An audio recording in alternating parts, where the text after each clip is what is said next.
প্রথমে ঘরোয়াভাবে কাবিন করে আমার বিয়ে হয়েছিল। বিয়ের সময় শ্বশুরবাড়ি থেকে আমাকে ডায়মন্ডের একটা নাকফুল দেয়া হয়। নাকফুলটা এত সুন্দর ছিল যে ওটা দেখেই আমার মনে হয়েছে না, এবার নাকটা ফোড়াতেই হবে। যদিও বিয়ের অনুষ্ঠানের সময় আমি নাকটা ফোড়াতে পারি নাই, তো যখন শ্বশুরবাড়ি এসেছি তখন আমি পার্লারে নাকটা ফোড়াই এবং নাকফুলটা পরে মেলা দিন ঘুরে বেরিয়েছি। অনেকেই বলেছে যে নাকফুলে আমাকে আসলে অনেক সুন্দর লাগে। তো একদিন ঘুম থেকে ওঠার পরে দেখলাম যে নাকফুলটা খুলে আমার হাতে চলে আসলো। এখন নাকফুলটা খুলে কেন চলে আসলো? কারণ এটার যে পুশ ছিল এটা খুলে গেছে। এখন আমি অনেক খুঁজলাম, বিছানায় খুঁজলাম, সেই পুশটা পেলাম না। বিছানার চিপায় খুঁজলাম, ফ্লোরে খুঁজলাম, বারান্দায় খুঁজলাম, ওয়াশরুমে খুঁজলাম, মানে ঘরের প্রতিটা কোনায় কোনায় খোঁজার পরেও যখন আর পেলাম না, হেল্পিং হ্যান্ডকে বললাম যে আপনিও খুঁজেন, যদি পান তাহলে আমাকে দিয়েন।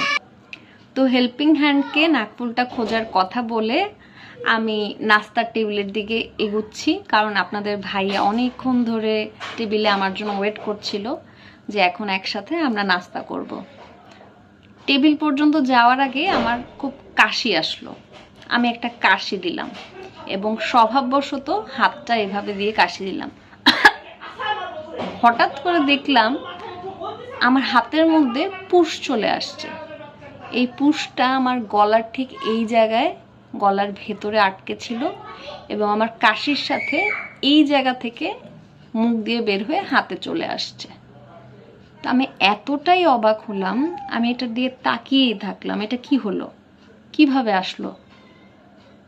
পরে যেটা রিয়ালাইজ করলাম, ঘুমের ভেতরে আমার এই পুশটা নাকফুল থেকে খুলে নাকের ভেতর দিয়ে গলার ভেতরে চলে গিয়েছিল। ঘুমের ভেতরে আমি জানি না কি করেছি, অনেক কিছু আসলে হতে পারতো, অনেক বড় দুর্ঘটনার হাত থেকে আল্লাহ আমাকে বাঁচিয়ে দিয়েছে। এই পুশটা আমার নাকের কোথাও আটকে যেতে পারতো, তো গলায় আটকাতে পারতো, অনেক কিছুই হতে পারতো। তো এই ঘটনাটা ঘটার পরে আমি এতটাই ভয় পেলাম, আমি আর নাকফুল পরিনি এবং এতদিন ধরে নাকফুল না পরতে এখন আমার নাকের ফুটো বন্ধ হয়ে গেছে। তো এটাই ছিল সেই ইনসিডেন্ট। আপনারা যারা নাকফুল পরেন তারা প্লিজ সাবধানতা অবলম্বন করবেন এবং রাতে ঘুমাতে যাবার আগে নাকফুলটা পুশের সাথে ভালো করে টাইট করে আটকে নেবেন, চেক করে নেবেন ঠিক আছে কিনা। Thank you, tata.